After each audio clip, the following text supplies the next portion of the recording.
क्या होगा अगर हजारों साल बाद एक मम्मी को दोबारा जिंदा कर दिया जाए? वो कितनी तबाही मचा सकती है। आज की कहानी इसी से रिलेटेड है, तो चलते हैं आज की कहानी की तरफ। कहानी के आगाज में लंदन शहर को दिखाया जाता है, जहां पर अंडरग्राउंड रेलवे ट्रैक बिछाने का काम चल रहा था। खुदाई के दौरान लोगों को जेरे जमीन एक मकबरा मिलता है। वहाँ पर एक डॉक्टर आते हैं जिनका नाम हेनरी था, जो के देखते हैं कि दीवार के ऊपर कुछ लिखा हुआ था, जिसे देखकर डॉक्टर बताते हैं कि ये एक प्राचीन मकबरा है जिसे इतिहास के पन्नों से मिटाना पड़ा था। और उसके बाद कहानी गुजरे हुए वक्त के अंदर चली जाती है और 1127 का वक्त दिखाया जाता है, जहां पर राजकुमारी एमनेट को दिखाया जाता है और वो मिस्र की गद्दी की इकलौती वारिस थी। लेकिन जल्द ही एमनेट के वालिद एक दूसरी शादी कर लेते हैं और फिर राजा के घर में एक बेटा पैदा होता है जो कि गद्दी का सबसे बड़ा हकदार था। और एमनेट को ये बात बिल्कुल पसंद नहीं आती, क्योंकि वो गद्दी को हासिल करना चाहती थी और पूरे मिस्र पर राज करना चाहती थी। और वो काले जादू की मदद से बुराई के देवता सेट को बुलाती है। सेट उसके पास आता है और उसे एक खंजर देता है। एमनेट इस खंजर को पकड़ती है और इससे अपने भाई और अपने बाप को मार देती है। उसके बाद वो बुराई के देवता को दुनिया में लाना चाहती है, लेकिन उसके लिए उसे एक जिंदा इंसान का जिस्म चाहिए होता है, ताकि वो उस खंजर से उस आदमी को मार सके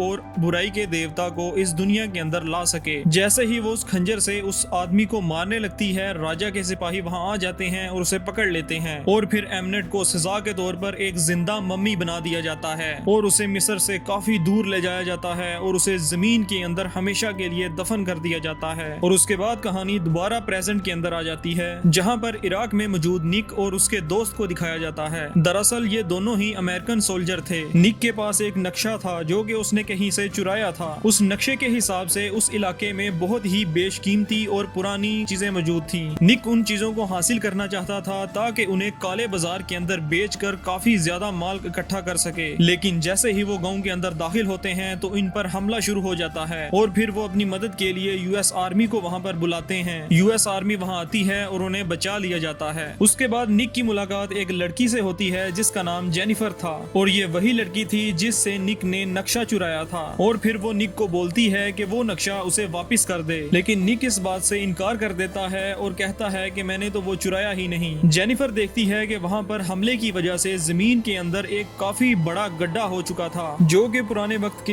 एक मकबरे की तरह लग रहा था। वो निक और उसके दोस्त को अपने साथ लेती है और उस गड्ढे के अंदर चली जाती है। अचानक से निक के हाथ पर एक पानी का कतरा गिरता है, लेकिन जब जेनिफर उसको देखती है तो वो उसे बताती है कि ये पानी नहीं बल्कि ये तो एक पारा है। और वो देखते हैं कि पारा ऊपर से नीचे जमीन की तरफ गिर रहा था और एक छोटी नाली की मदद से नीचे की तरफ जा रहा था। और ये तीनों ही उस नाली को फॉलो करते हुए नीचे की तरफ जाते हैं, जहां वो देखते हैं कि पानी का एक बहुत बड़ा कुआं था और उस कुएं के चारों तरफ 6 गार्ड बने हुए थे, जिनका मुंह कुएं की तरफ ही था और उन सबको रस्सियों की मदद से बांधा गया था। जेनिफर ये सब समझ जाती है और क्रिस और उसके दोस्त को बताती है ये कोई मकबरा नहीं है बल्कि ये एक जेल है, और पारा ऊपर से नीचे इसलिए आ रहा है क्योंकि पारा बुरी शक्तियों को कमजोर करता है। लेकिन ये लोग अभी भी नहीं जान पाए थे कि आखिर उस कुएं के अंदर था क्या, कि अचानक से निक एक रस्सी पर गोली चलाता है और रस्सी टूट जाती है और ऊपर से एक बहुत भारी चीज नीचे की तरफ आने लगती है।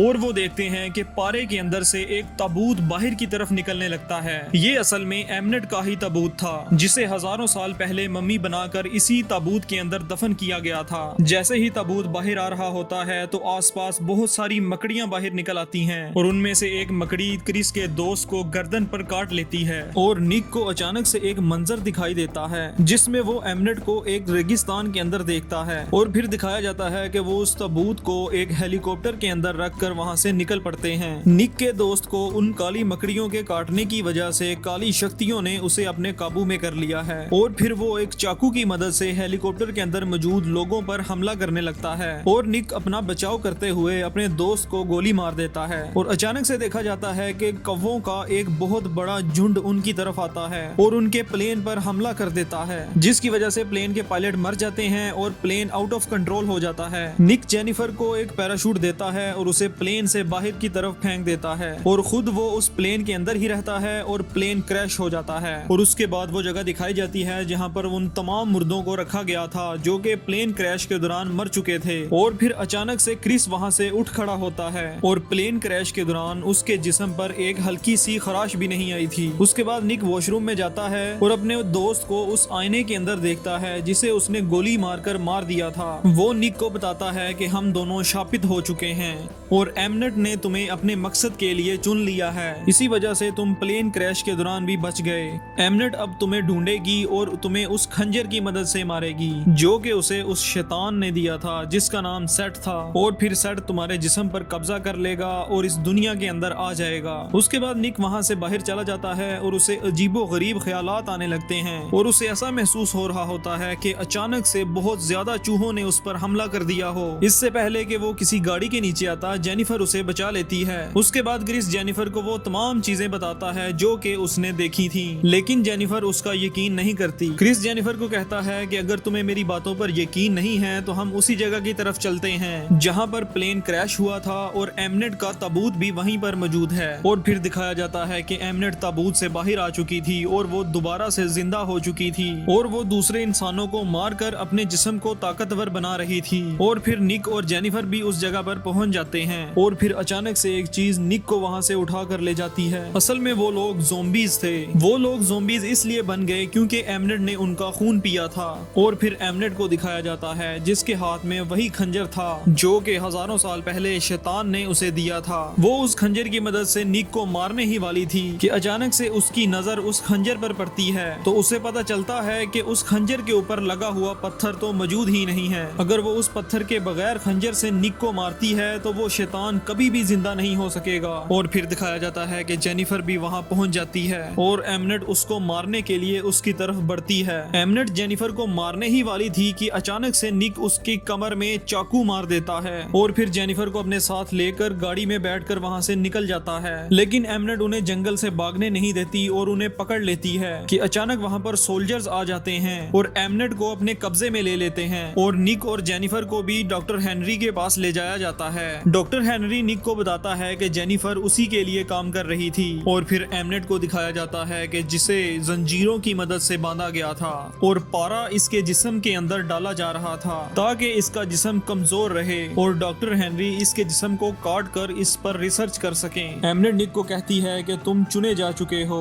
तुम इस शाप से कभी नहीं बच सकते और बहुत जल्द तुम एक शैतानी देवता बन जाओगे और तुम अमर हो जाओगे। और फिर दिखाया जाता है कि एमनेट एक छोटे कीड़े को एक गार्ड के कान के अंदर डालकर उसे अपने काबू में कर लेती है और फिर वो गार्ड वो उस पारे को बंद कर देता है जो कि उसके जिस्म के अंदर दाखिल हो रहा था और एमनेट को आजाद कर देता है। जेनिफर निक को बताती है कि मैं जानती हूँ कि इस सारी मुसीबत को कैसे खत्म किया जा सकता है। जेनिफर निक को कहती है कि हमें उस पत्थर को तोड़ना पड़ेगा जो कि इस खंजर के ऊपर लगेगा और फिर वो उस पत्थर को ढूंढने के लिए वहाँ से निकल पड़ते हैं। अचानक से एमनेट इनके सामने आ जाती है और वो बहुत ज्यादा ताकतवर हो चुकी थी और वो अपने काले जादू की मदद से मिस्र की रेत को वहाँ पर ले आती है और पूरा लंदन शहर उस रेत के अंदर डूब जाता है। और फिर जेनिफर और निक वहाँ से फरार होकर एक टनल के अंदर पहुँच जाते हैं। ये असल में वही टनल है जहाँ पर उन्हें वो मकबरा मिला था और उसी मकबरे के अंदर एक पत्थर मौजूद था, वही पत्थर जो उस खंजर के ऊपर लगना था। एमनेट भी वहाँ पर पहुँच जाती है और अपने काले जादू की मदद से उस मकबरे के अंदर मौजूद सारी मम्मीज को जिंदा कर देती है और फिर वो वहाँ पर मौजूद सारे लोगों को मार देते हैं और उस पत्थर को हासिल कर लेते हैं। और फिर एमनेट वो उस पत्थर को उस खंजर के ऊपर लगा लेती है